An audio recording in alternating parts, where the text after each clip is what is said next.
Hi there, my name is Ron Rogers, and this presentation is titled Difficult Passengers. I've had a few. Yes, I have. So I retired in 2015, so I missed all the COVID drama because I heard that was even more fun than some of the things I had. But I got a few tales here you might find interesting.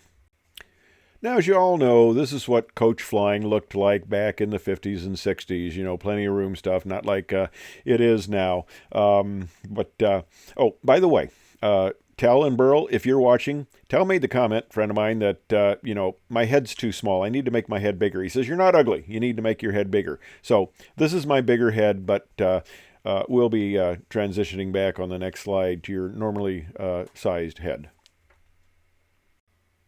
And I was flying a trip out of Washington National down to Miami. And we're just about ready to close the door and all that. And the flight attendants come up and said, we got a problem. And I go, oh, what is it? And he says, the lady won't stow her bags under her seat back here. They're in the aisle. So, okay. So the first thing you do, you put on your captain's hat so everybody knows that you're the captain, because they figured if the captain's talking, they have to pay attention. And usually, if there's any issue, that often solves the problems. A lot of people think they can push flight attendants around, but when the captain comes back, then they usually calm down. Well, guess what? I come back there, and the flight attendants are around her, and she is just not being very friendly to them. And I said, I understand, ma'am, we have a problem here.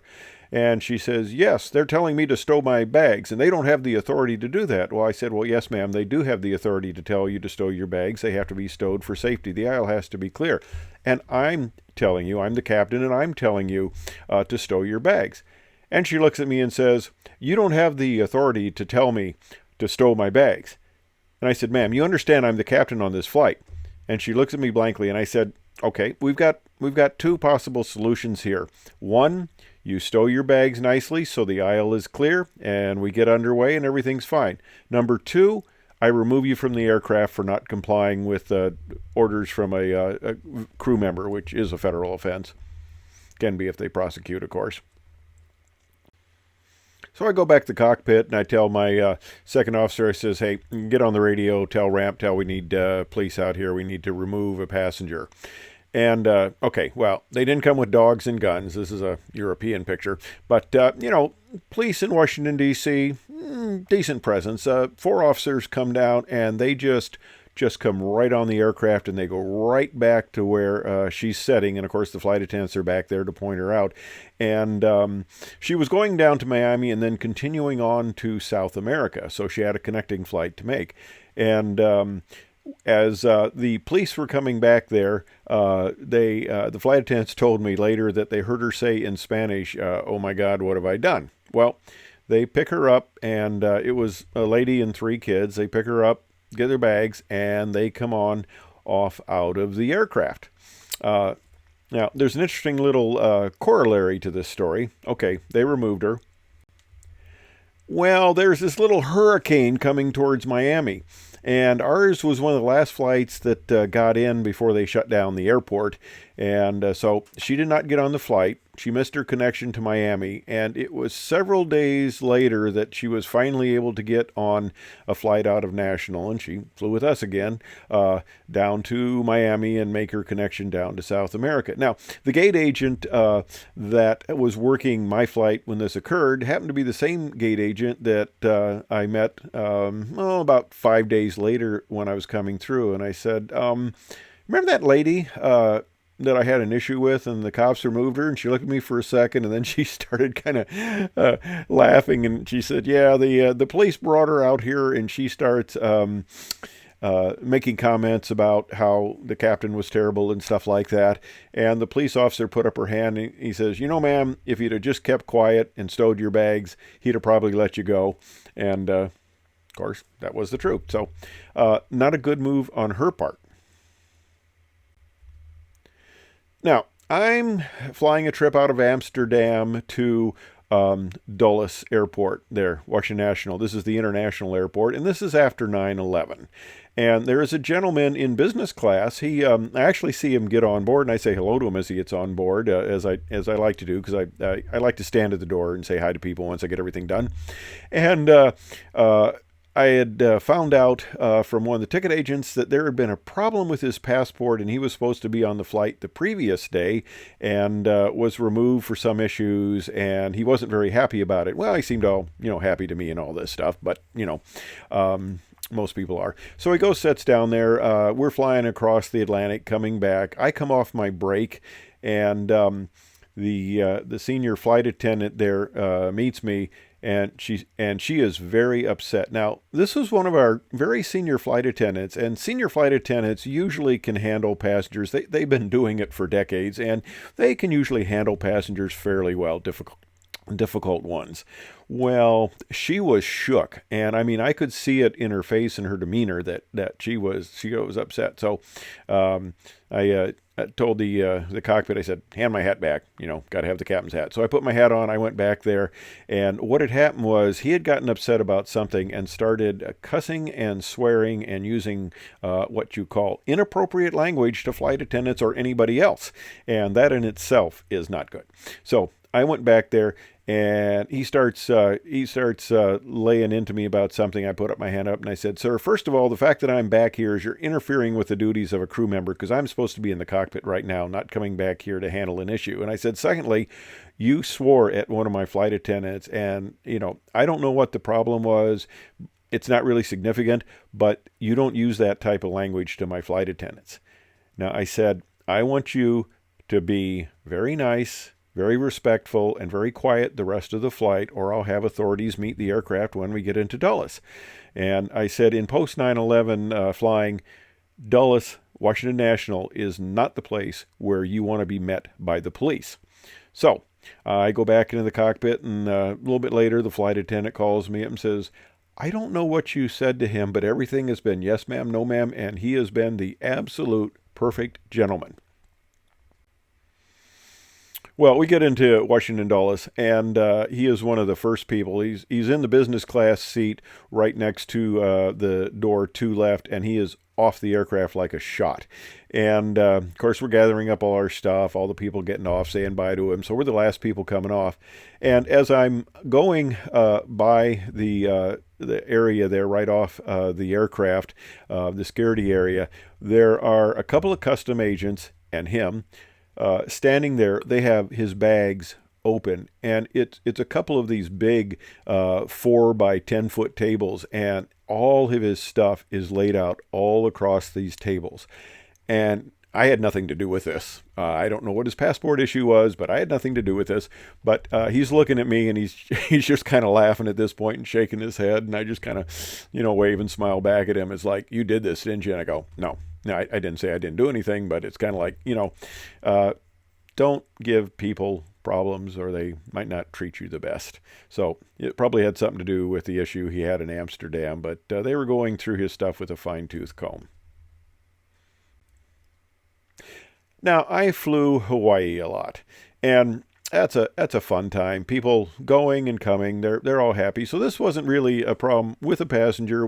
I call it weather awareness. This guy is coming down the jetway. He's in a tank top, shorts, and flip-flops. Well, you're in Hawaii, and, people don't dress up in suits anymore in the airlines. You may have noticed that.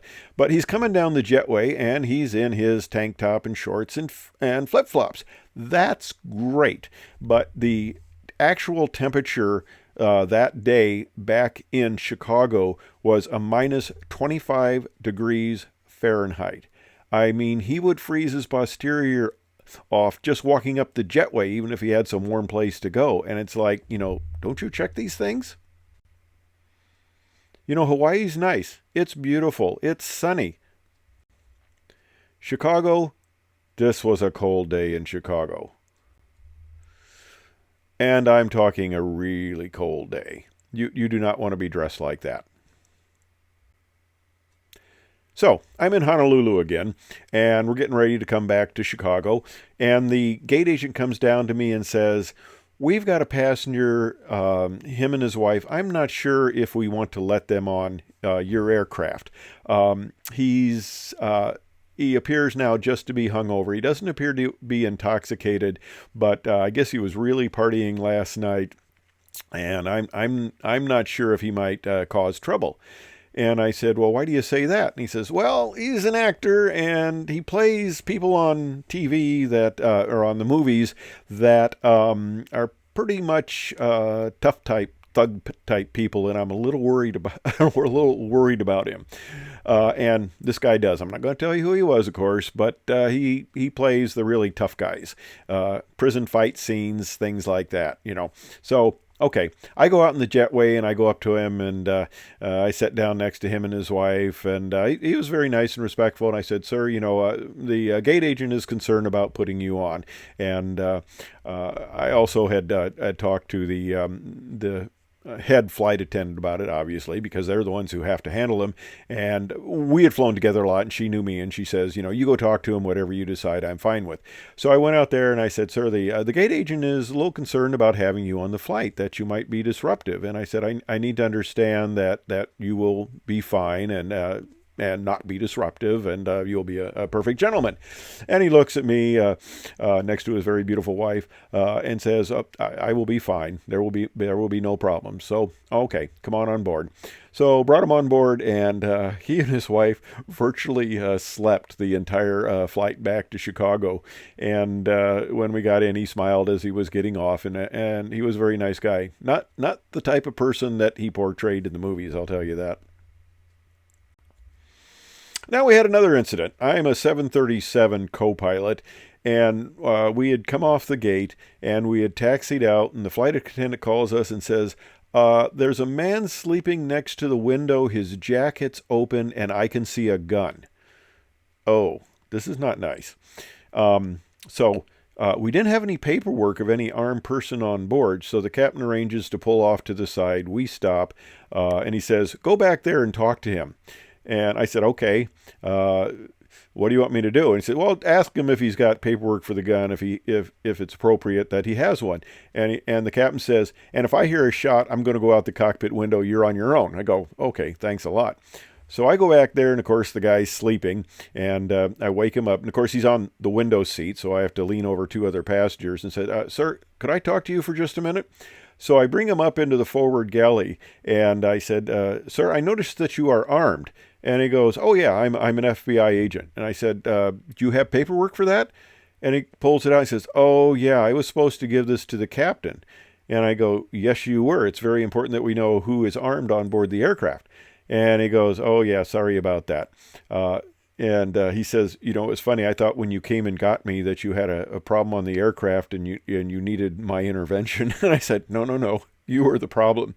So I take the paperwork up to the captain, and he goes back and he sets down.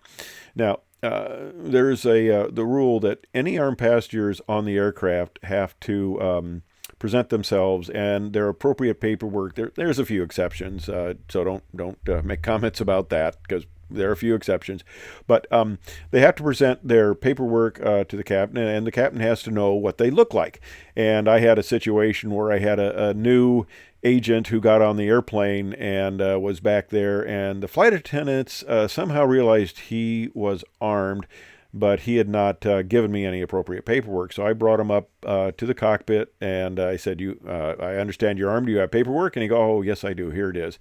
And I said, he said he was new. And I said, okay, but you need to understand, I need to see your paperwork because I need to know who's on board that's armed. And I said, I often have, my record is 18 Secret Service agents on board when we had a very high-ranking Chinese individual in Washington, D.C. That's my record, 18. We were taking them back home. But I said, I need to know who you are, and if we have other armed people on the aircraft, they need to know who you are, too, because the last thing I want to do is a gun battle back there between people who don't know that there's somebody else on the aircraft with a gun. So anyway, he took that to heart and went back. So those are my tales. I have a few others, but those are probably the most interesting ones. And anyway, I hope you enjoyed it. Thanks for watching.